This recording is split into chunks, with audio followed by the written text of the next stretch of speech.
Alright guys, so we're down here September 21st. Like I said in the last video, I was gone 3 weeks and this is what we come back to. So we're down in the lower section. We got the tomato plants and you can tell they don't look all that great. Its first plant on the end was dead when I left. These guys were suffering a little bit. So nothing crazy. We've already ripped out a couple plants here, you know, so you can see just nothing's looking great. What I didn't notice after getting home yesterday is I haven't seen any worm damage, the hornworm, out here. I know the temperatures have been okay. We've had some rainstorms and whatnot, so not sure why that these plants look the way they do, even though some of them were worse than others. These plants look okay, but then you can see some peaches on the ground here. They were in the flower bed sitting down back in the back, and we got to get out there and pick some peaches, but nice sized peaches this year, you know, less baseball probably. So we got to get these cleaned up, but I just threw them out last night real quick. The one thing that really amuses me, and I don't get it, is I figured after 3 weeks when I got home, the tomato plants would just be loaded with fruit, and that's not the case. These do have fruit. They are looking, they're looking good actually. This is a really good looking plants.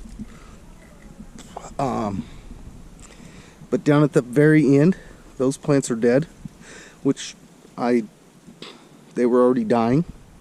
This little section of green here, they still look good, but very few fruit off of it. I think maybe 5 or 10 maybe.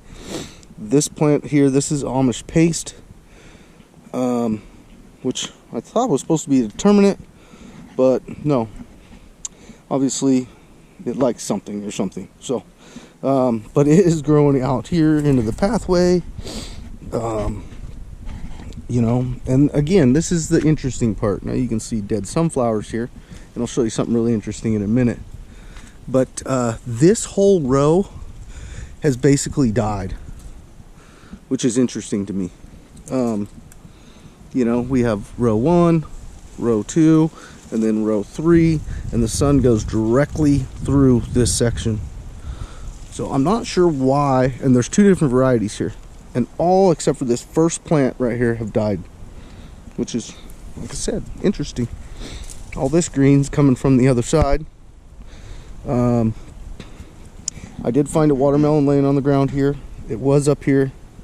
I don't know when it fell, but it fell on the ground, didn't break. I'm not sure if it's ripe. The cucumbers,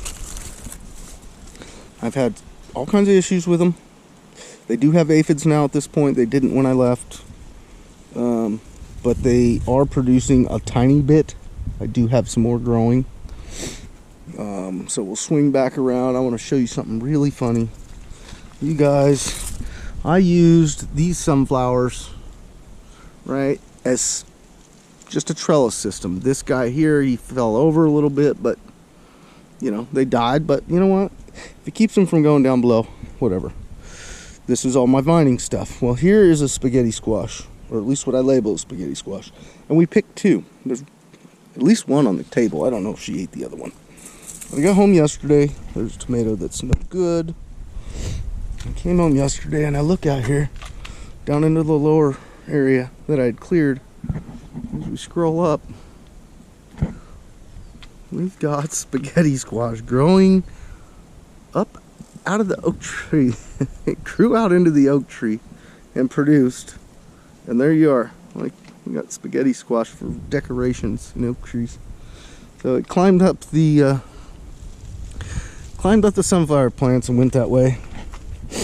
But yep. And then it's now falling down here. I don't see any fruit on this section. And then I just want to scan this. So here, down below my concrete wall, has been green all year. I got a little patch down there, and then I'm starting to see just little things here. But if you scan this way, besides all the mess the dogs make, got no green. And yet we've had a couple of little rain showers and stuff. I'd expect this stuff to start kind of doing its thing. But no, it hasn't. And if you can see on the other side of the fence there's green on the other side. There's always been a green section through here. Always. And so this is where we're going to put the fruit trees next year, in this area. And hopefully we can get them established enough to where they can take the water that's making this grass green. And I'm positive it's not coming from the garden. It's always been green. I didn't have a garden here years ago. This has always been a green stretch. And I cleared it down to bare nothing. And here we are at this point. So I'm hoping that next year we can put them trees in. They'll take that water. I won't have to water down here too much. And we can get some more fruit. Tell me what I should grow if you guys see this. What kind of fruit would you do? I have 2 peach trees. This is the Volunteer peach tree. And this is a peach tree I bought 2-3 years ago, I think now. But the dogs have scarred up. Probably need to put the wire behind it again. But I did get peaches from it, and it does not get watered. It will next year. So, anyways, guys, there's a quick look for late September. I'm going to go back. I want to look at early September. I believe I did one on Labor Day, which was the 1st. I want to go back and look, see what the difference is between the gardens. So, grapevine's doing fine, but still not giving me grapes. Whatever. We'll see you guys on the next one. See ya.